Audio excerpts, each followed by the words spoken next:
Welcome to Holy Homestead in the Making. My name is Charity, and today we'll be making sweetbread. As a little side note, I know y'all will probably notice that I am talking to you guys in the film, and it does not match the audio that you are currently hearing. I have tried to film where I actually are able to talk to you as I film, and this season of my life, it's just not possible. So for now, this is how I'm going to be doing my videos. Will just be a voiceover, and I probably won't be doing much talking from here on out just because it's kind of annoying. But anyhow, we'll get on into it. This video was actually requested over a year ago when I first created my YouTube channel from my sister-in-law, Kaylin. This is the most requested bread that I make. People love this bread. I've actually sold so much that my KitchenAid has paid for itself probably 10 times, and that's no exaggeration. So, you start with 1 cup of room temp milk, and I did not have room temp this day, so I actually just put it in a little skillet on the, stove and warmed it up just a little bit, just to get it a little bit warmed. You don't have to have it actually warm, just room temp, but I do like to get mine warm because it kinda helps that yeast to bloom a little faster, just creates that good atmosphere for bread making anyhow. So, I'm gonna add 1/4 a cup of sweetened condensed milk, and side note about that as well is I'm actually been making my own sweetened condensed milk out of powdered milk. So if that's something you guys would be interested in seeing, just comment down below and I could definitely film that. It is as quick as boiling water and it's super easy.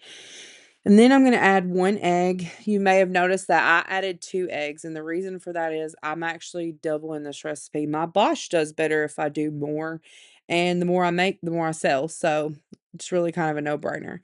Then I'm gonna add 2 tablespoons of sugar and 2 and a fourth teaspoon blah, sorry guys, 2 and a fourth teaspoon of yeast. And I'm gonna mix this up, and today you will notice this, I did not break those egg yolks and stuff up, and I really should have done that because it makes incorporating all that so difficult if you don't, and you will see that that is an issue later on. If you don't have a Bosch or you don't have a KitchenAid, that is fine. You can actually make this by hand. It is quite a bit more work, but it is definitely possible, guys. And, there was a time where I didn't have a KitchenAid. Now, I will say I didn't make bread back then, but I am very fortunate to have my KitchenAid. I got that, I believe, if I'm thinking correctly, I got my KitchenAid when Davy was just a baby, so it would have been like 4 years ago or more.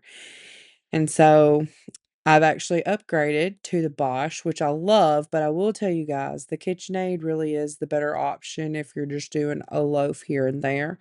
If you're wanting to do more in bulk or you have a bigger family, the Bosch is the way to go. I really like the way that it needs, all the way around us, 360 degrees. I had to do quite a bit of editing in this portion of the film because I went on this tangent about sifting your flour. So I will try not to do that as I talk to you guys today. As you can see, I'm very passionate about it. Anytime you're making bread, people will tell you that you can skip sifting your flour. This is true, you can skip sifting your flour, however, I just feel like it leads to a tougher bread, and it's not as, like, light and fluffy like you want. So, I actually sift any flour that I'm making, including when I'm just doing pizza or, well, when I make waffles, I use my sourdough, so I don't really do that, but anytime I'm using bread beyond feeding my sourdough starter, I always sift my flour. So, just a side note, and apparently I'm overly passionate about it. Today I did just sift a whole bunch of flour. I was trying to count how much it went into it, but between kids, filming, and all the things going on, I kind of lost count. And to be honest with you, the very best way to make any bread is by feel, not by measurement. And the more you make bread, the more you'll become accustomed to it and how that it looks and feels and that's basically how I did it this day is I don't really know how much bread flour or how not bread flour, how much flour I actually put in there, but it turned out wonderful. Now, I always, before I add salt, I always try to add a little bit of flour before I add salt. It kinda creates a buffer between the yeast and the salt, because the salt slows the yeast down. It can also kill the yeast if it's, like, comes in direct contact. So, I like to add my flour and then add my salt. I don't add all the flour, but just a little bit, just kinda create a buffer.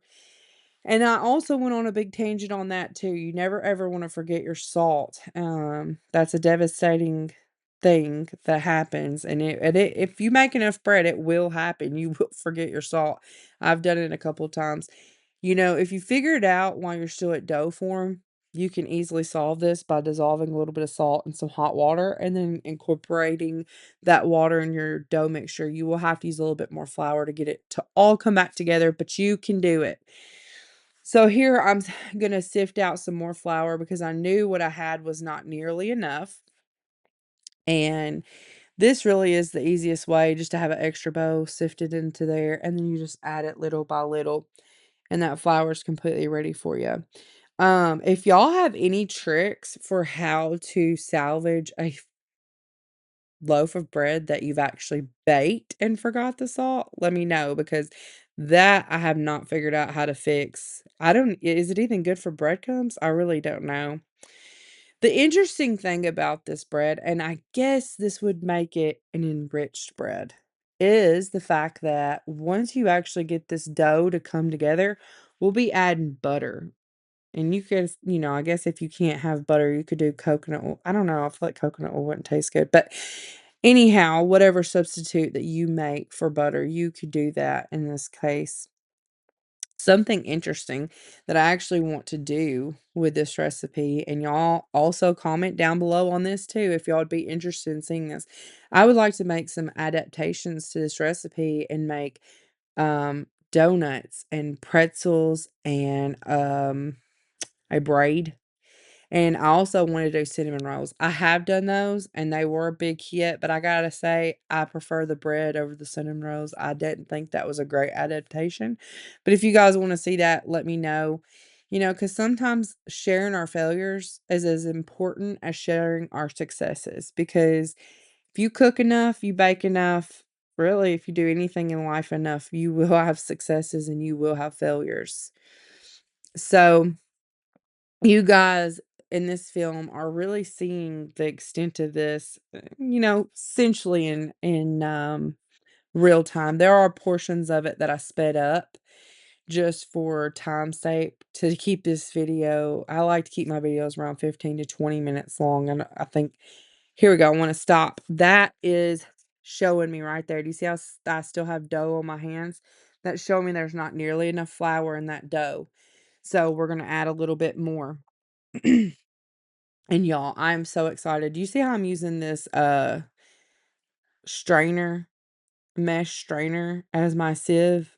That works perfectly fine. But I actually, on my new Azure Standard order I placed this past month, I actually ordered a flour siever, and I'm so excited. It's a rotary one. So I'm super excited to use it, and I can't wait to show you guys. I'm actually going to show y'all my entire Azure Standard haul. This is probably the one I'm the most excited about. Anyhow, can you see how this is starting to lump together as you see it spinning? That's a good indication that the dough is getting enough flour and it's getting done because it's cleaning all the sides of the bowl, which is a indication that your dough may have enough flour. Now, when you feel it, it should feel a little tacky, yet not actually sticky. It should be manageable. You're gonna put a fourth a cup of softened butter. If you don't have softened butter already, don't worry. There's a simple trick that I used to have to do all the time, and that is to actually take that fourth a cup of butter, you're gonna put it between two pieces of parchment paper, and you're gonna flatten that butter out as flat as you can get it. And by the time that you actually get that butter flattened, it will be softened and you won't even have to worry about it. That's probably the quickest way. I know they say you could put like a hot cup over it or something. I don't know. Now this recipe, it's really kind of a quick one. It comes together quick and everything like that. Recently, I've had such improvements in my bread. Here you see how it looks shaggy. We're gonna change that. But you see how it's not sticking to my hands. This is a good indication that we're ready to start kneading. Now, I always mix my bread till it comes together in the Bosch or the KitchenAid, whichever one I'm using, and then I get it out and I knead it for 7 minutes by hand, or 10 if I feel like it needs it, but 7 is usually what I go with. I really like to knead my bread by hand because I have a feel if it needs more flour, if it needs more moisture, because if it does, I'll just wet my hands a little bit and go to kneading it. And it's just, I like being able to feel where we're at in the process and how the dough changes. I feel like it just gives you a better indication of it.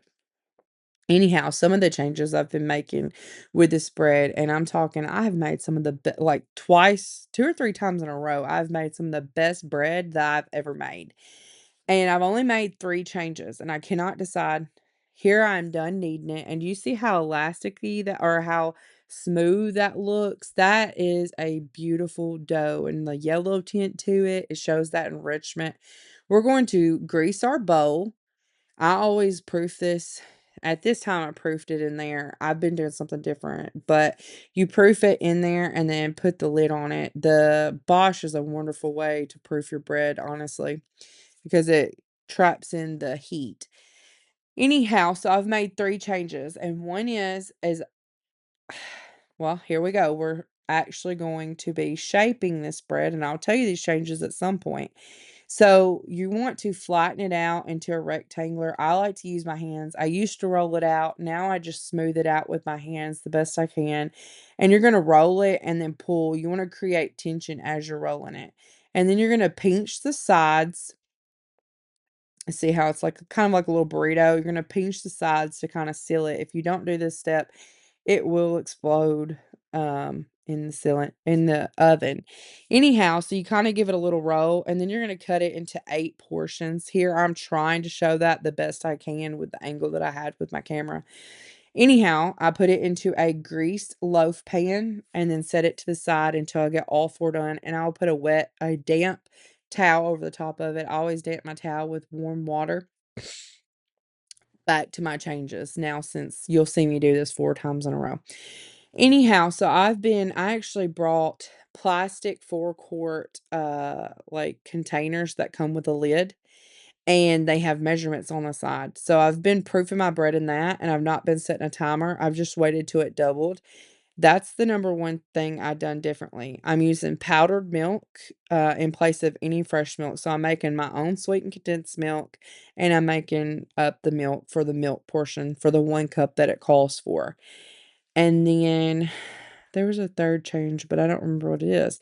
Anyhow, these couple of changes have made my bread the best that it's ever been. I don't know if it's the container, or the fact that I'm not setting a timer, or if it's the fact that I have the powdered milk and I'm doing that. But if you guys know if any of these 3 changes would create better bread, a better textured bread, please comment down below, because I'm too scared to change anything to actually figure out what's causing it to be so good. Now, once you've done this, I did forget to tell you guys that when I put them in the bowl and let it rise, I let it rise for about an hour or until it doubles. And then this is when I've already punched it down and I'm shaping it, and I'll let it rise for another 45 minutes before I get ready to bake it. And this bread is the very first bread that I've ever made, actually. It's I actually watched this woman. I don't really watch her on YouTube anymore, but she was my inspiration that got me into bread baking at all to begin with. And I made this bread, and it really just started my love for bread making. I find it therapeutic, and it's just wonderful. If you haven't made bread, make some. It is fun and it's so rewarding. And if you've made lots of bread, share some recipes with me, because I'm always down to try some more. So here you're going to see that I get the towel ready to put it over the top of my stove. Now, for when you're proofing bread, a warm place is best. So I actually end up, this is my sourdough I've been experimenting with, and that's the containers I was telling you guys about. Um, That sourdough recipe is my absolute favorite I've tried thus far, but anyhow, if you guys have any bread recipes you guys want me to try or even to film, share them because I'm always down to try new bread. So this oven is off. I have the light on and I'm going to cover it with a damp tea towel. That's how I've used regular towels, but I really like doing tea towels because it doesn't seem to get other stuff like hair and stuff on your bread. Here, we're gonna be making the glaze. I went ahead and did this earlier in the day, so that way and as you can tell, I am wearing different clothing. This was a 2 portion to film it and for y'all to see from start to finish. I had to do this twice. This is the second day. So what you're gonna do is you're gonna measure out equal portions of softened butter to sweetened condensed milk. The recipe called for 3 tablespoons of softened butter and 3 tablespoons of sweetened condensed milk. When I make up this glaze, I make up a whole lot. And as you can see, that's coming from a blender container. That's my sweetened condensed milk that I made.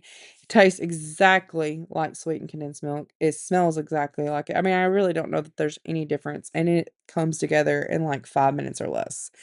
Absolutely love it, and it's really a game changer because it's lessened the cost of this bread.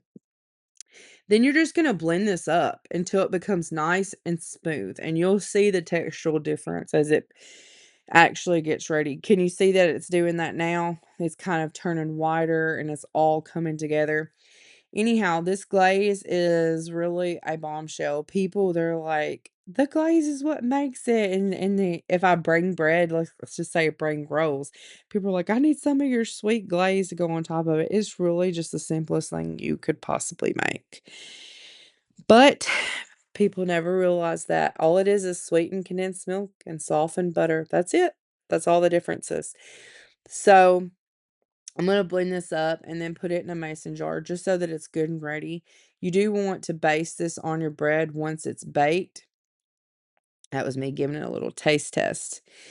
Once your bread is baked, you don't want to pull it directly out of the oven and go to glazing it because it'll kind of make your bread almost a little soggy, and kind of crackly. But you want to wait for it to cool, but still be warm because you want that glaze to melt over the top.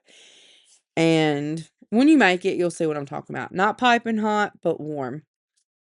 So when I make this glaze, I make up a whole lot at one time. For one, I don't like to make it every single time I make bread. And for two, I really like to actually just top this top portion of it. I always, always tempt my bread. This bread is going to bake at 350 degrees for my oven is 30 minutes. This recipe says 20 to 25 minutes, but I've always had to do about 30 minutes. If your bread is baked fully, it should be around 200 degrees Fahrenheit. I don't know what you guys use as far as that goes. I had one loaf that was a lot larger than these three that you're seeing, and that loaf took forever to bake. And you will see that I had to put aluminum foil over it and put it back in the oven. It really was kind of a nightmare. Anyhow, so I'm letting this bread, I take it out of the pan as soon as it's done baking, and I kind of let it cool on a cooling rack.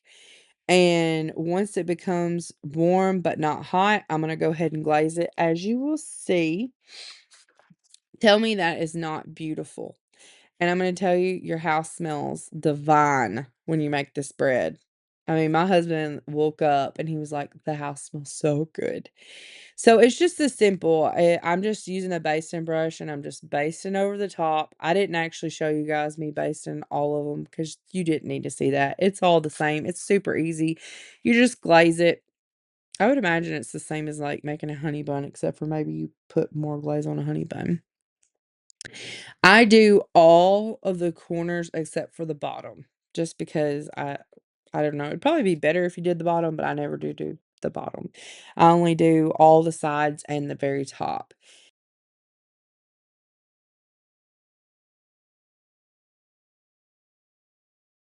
All right, we're gonna do a taste test. We're gonna be so shocked. We've never ever tried this bread in our whole lives. It's not like I've been making it for 4 years and And we eat it all the time. Well, not all the time. It's definitely a treat, I would say. But anyways, we've never ever tried this bread. So I wanted to bring it to you guys. This bread's still hot from the oven, so it should be really good. And as you can see what the inside looks like. This bread is just a pull apart bread. So you're just going to take the pieces that you cut. Ooh, that's hot. And you're going to do like that. There's yours. It's hot, Davey. It's very hot, baby. I want my bread. One bread's the best. Mommy. You want one too? All right, come here where you two can see you. How is it, Davey? Good. Jojo, is it good? Come here, Jojo. Let them see you try it. Let Jojo get in the frame. Look. Is it nummy? Johanna. Is it good? She's in the frame. Jojo, is it good? Mm-hmm. And that's as good as you're going to get as far as the taste is from her. Is it good, Pete? So is it good as normal? Mm-hmm. It's just as good as what I normally make. Yeah, is this sourdough? No, I made up my own sweetened condensed milk with the powdered milk. Yeah. So I thought it tasted the same. I can't eat any, but I thought it tasted. Well, I'm eating with the butter and stuff on it. Go show them how you do it and tell them that again. Sweet condensed milk butter glaze. You're not even putting it in the frame. Oh. That's how we eat it. We put a little extra glaze on the top, kind of like butter. And then he eats half the whole slice in one bite.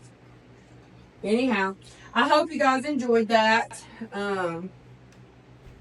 It only took me over a year to film it. So let me know, though, if you would like to see a rendition of this where I make this into pretzels, donuts, and a bread braid, all that. If you want to see that, comment down below and I will make the conversions to this recipe to make that happen because I think that could be so much fun. And we really could do it all in one day because I could do 4 loaves and then do one with donuts. One. No, we don't put Cheetos in the bread. We could do one with pretzels, one with donuts, and then one as a bread braid, and then did I name 4 ideas? I feel like I did, but I can't remember what the other one is. But anyhow, y'all let me know if you want to see that.